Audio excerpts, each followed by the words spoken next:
Is it any wonder that I'm an animal rights activist and lover, why I give money to various and sundry? It's about the only thing worth living for lately is animals. But you can't upset the order of nature. What are you going to do, interfere with the pelican eating the turtle hatchling? Then what? Then the pelicans die. It's a very delicate balance. And you can't really interfere with the balance, truthfully. It's very difficult to do without destroying another species. It's, what it comes down to. It's dog eat dog. It's survival of the fittest. It's the nature of nature. There's nothing you could do about it.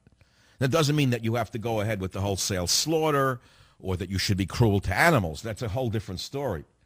But it's interesting to me that in the order of nature, you've got the survival of the fittest, and you got dog eat dog. And yet here in the West, we treat our dogs, and myself included, better than most people treat their children in the third world. We buy them outfits.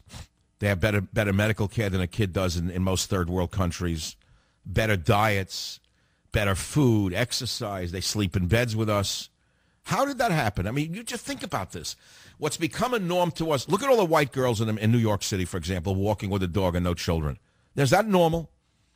It's the normal thing for a society in decay, yes. For girls in their 30s to have a dog instead of a child. I'm not putting the girl down. The boys are the reason. The boys are afraid of women, and they're not willing to commit to be a father because it's the very hardest job a man can do is be a father. There's no harder job. Anyone could be a father if you want to father a child. That's nothing. I'm talking about sticking it out, raising children. Hardest job on earth. It's what a man is supposed to do. Every culture knows that. That's why the Hispanic community is such a forceful, vehemently family culture, because the men are macho. And they know that to be macho, you're supposed to stick it out and raise your children. You understand what I just said to you? But you look at the poor white girls in this country, you say, oh, the demographics have changed, and 50% of all kids being born are non-Caucasian. Well, there's a reason for it. The men have wimped out. They only live for pleasure. And the girls now wind up with a dog in the street. You think they want to be with a dog? I doubt it. I don't know. Maybe they do. Maybe I'm wrong. Maybe they're copying the sluts of Hollywood. What do I know? I mean, the sewer pipe of Hollywood is so pervasive. When you consider what Katzenberg, Hatzenberg, Matzenberg, Batzenberg, and Spielberg have done to the American mind, the vermin in Hollywood, the Hollywood idiots, what they've done to the mind of America is something you can hardly comprehend. I would blame them for all of the problems in society, from the images that they put out. There's no salvation. There's no saving grace. There's no nobility in any of the movies that these fallen people make. They're the worst of the worst. That's why they're so rich. The lower you are, the higher you go in society when the society has collapsed. All right, it's enough already of my fantasy.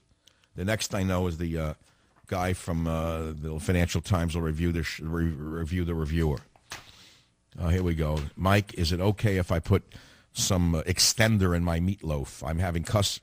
I'm having relatives come over tonight. I want to know if I'm allowed to put bread in my meatloaf, or will that make me into a Democrat if I cheat them? Oh, God. Romney, please, another. Okay, let's take a Romney call and get it over with. I got indigestion at the thought of it. Keith in New York, welcome to the Savage Nation. Hey, thanks for having me on. Great show tonight. Well, real quick, I want to touch on that previous Hillary comment. I can't believe that she's supporting a free market economy. Right. So, look, either she's going to run a primary challenge against them, which is unlikely, but she's probably going to be run as the VP candidate, because then they got the nice cop, nasty cop. They got the Marxist and they got the capitalist, right? Well, Hillary supporting a free market economy makes as much sense to me as the mainstream media covering this Occupy Bilderberg movement that's going on out there.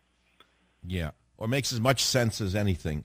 There's no sense to Hillary suddenly pretending she's for the free market. I agree with you. Unless she's getting ready to present herself as the anti-Obama, and they'll run her as the VP candidate.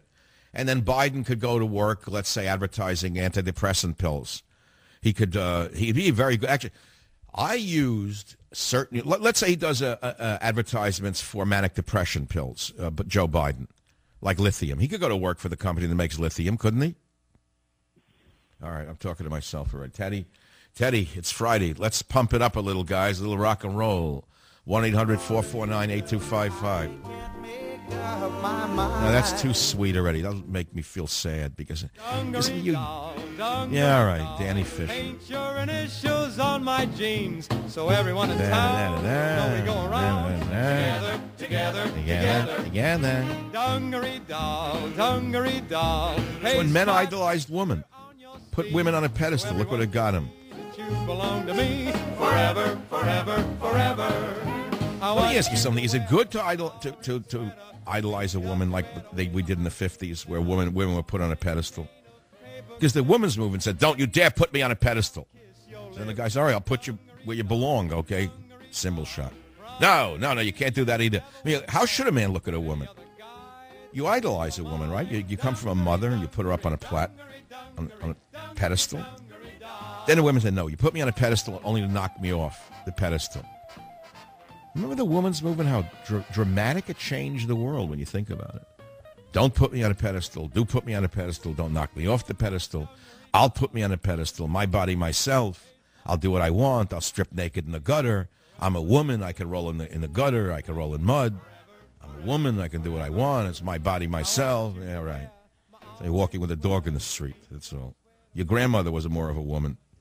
Your grandmother had more of a life as a woman. The Italian grandmother with 17 grandchildren. Tell me who's more of a woman, her or the one with a schnauzer in the street. Think about what happened to this country. You had the immigrant grandmother who had like 6 children and like 15 grandchildren. Now she has a granddaughter somewhere in San Francisco walking around with like a cockapoo, not even a full dog. It's like a half of a dog, a mixture of 2 horrendous breeds mixed together in some freakish fluff ball, cockapoo. Just the word itself makes me blush. I never heard of anything like an animal like that. I don't want to talk about the reviewer of the books.